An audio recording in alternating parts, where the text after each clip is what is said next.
Tak úplne bláznine za začiatku, že tieto zápasy sú väčšinou také derby a bohužiaľ dneska sa ten zápas od začiatku nevyvíjal v náš prospech a dneska sme to celý zápas doťahovali a sme dostali zase 3 minúty pred koncom gól a to sme mali udržať, takže dneska sme stratili body a musíme bojovať ďalej. Hovorí sa, že ten posledný krok býva najťažší, to je taká odprieska nám.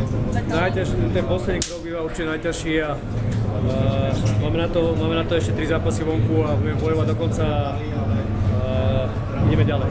Čím to bolo dnes? Tou zodpovednosťou alebo Ťažko, neviem, no dneska ten zápas sme nemali až tak pod kontrolou, aké zápasy predtým a samozrejme super je kvalitný a my musíme hrať svoj hokej, ktorý sme vždy hrali a boli ním úspešní a dneska sme hrali zuby nechty chalani. Dneska sa nám to nepodarilo a musíme sa dať dokopy cez prestávku a ideme ďalej. Tvoja posledná tretina? Ako? Tvoja posledná tretina? Ja som po dohode s trénerom už som mal trošku problémy, ale všetko je v poriadku.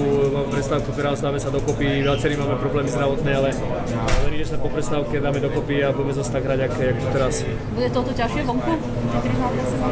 Tak všade to je ťažké, aj doma aj vonku a samozrejme liga sa blíži ku koncu a každý bodík bude zlatý a dáme sa dokopy, pripravíme sa na to dobre a musíme nejaké body doniesť vonku.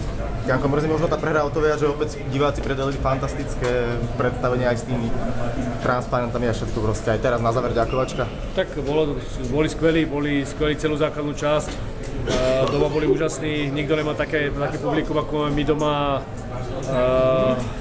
Bol na 6 hráč, 7 teda na ľade a veľmi nám pomáhali, takže dneska sme chceli veľmi vyhrať, no bohužiaľ dneska sa nám to nepodarilo.